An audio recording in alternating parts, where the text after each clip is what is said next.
Selamat siang semuanya. Pada siang hari ini kelompok kami akan mempresentasikan hasil kerja dari kelompok kami, yaitu mengenai aplikasi Konsulku.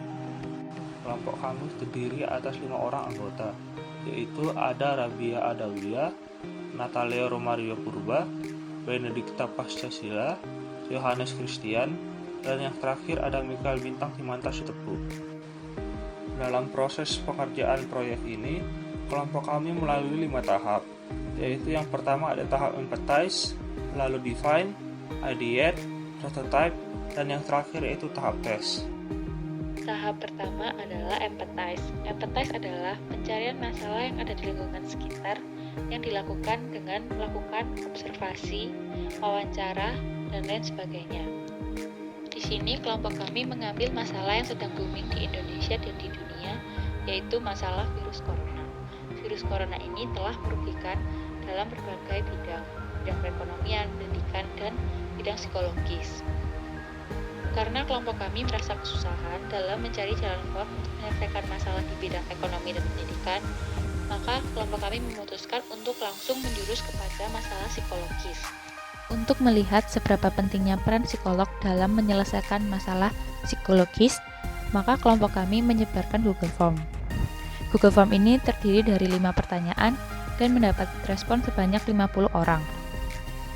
Untuk pertanyaan pertama, apakah Anda pernah melakukan konsultasi kepada psikolog? 12% menjawab pernah dan 88% menjawab tidak. Pertanyaan kedua, menurut Anda penting atau tidak sih melakukan konsultasi? 88% menjawab penting dan 12% menjawab tidak. Pertanyaan ketiga, jika Anda pernah melakukan konsultasi, apakah itu dapat membantu? 73,5% menjawab dapat dan 26,5% menjawab tidak. Pertanyaan keempat, seberapa butuhnya Anda akan berkonsultasi kepada psikolog?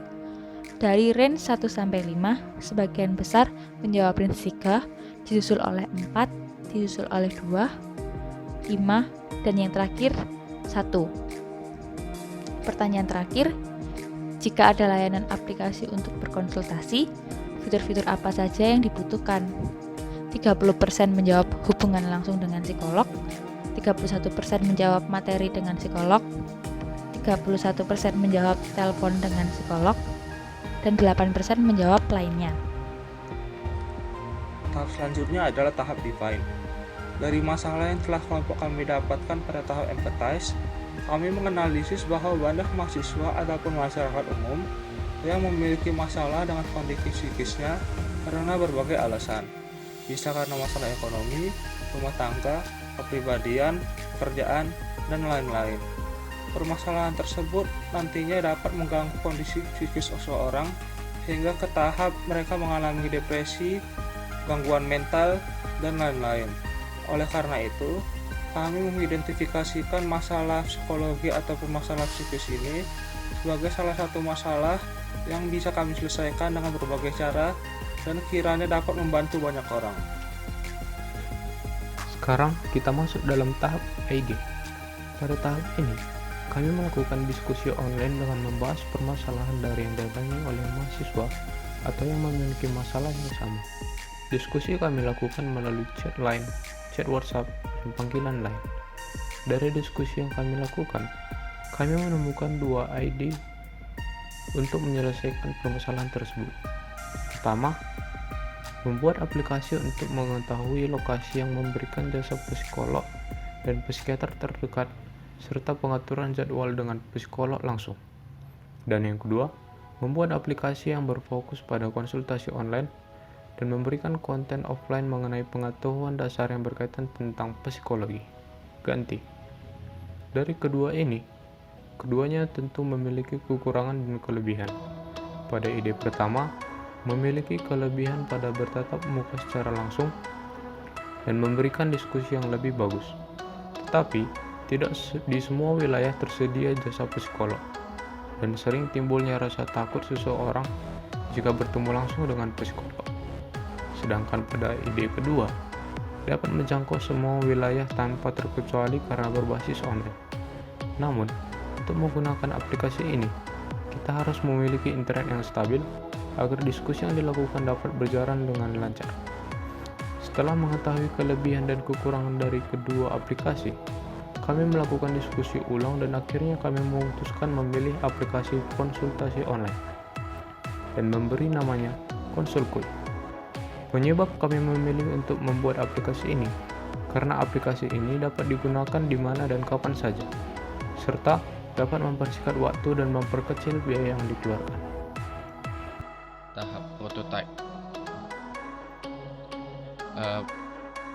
Pertama-tama ini adalah tampilan awal aplikasi yang akan kita pakai. Terdapat tampilan login dan juga register untuk yang ingin mendaftar.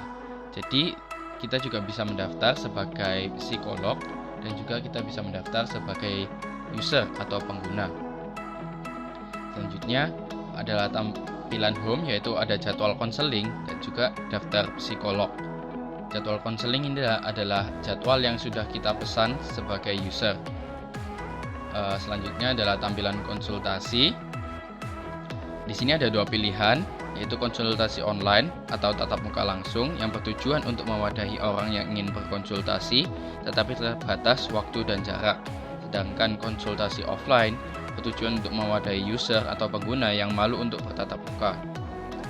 Berikut adalah tampilan konsultasi online. Kita dapat memilih siapa psikolog yang akan kita pilih. Terdapat rating-rating juga, jadi memudahkan user untuk memilih psikolog.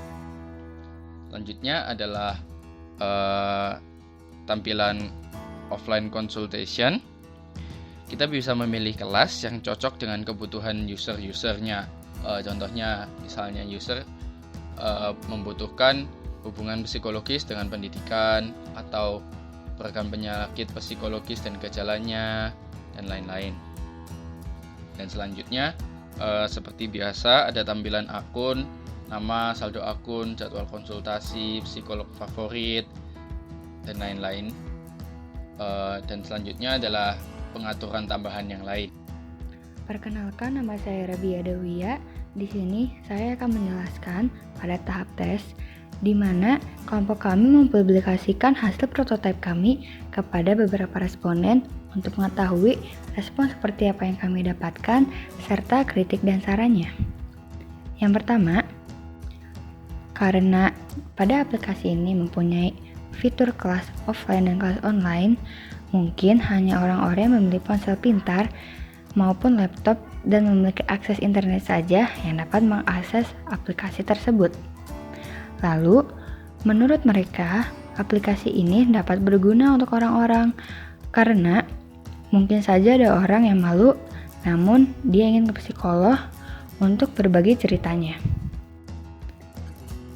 Sekian saja presentasi dari kelompok kami. Mohon maaf apabila masih ada kekurangan. Wassalamualaikum warahmatullahi wabarakatuh.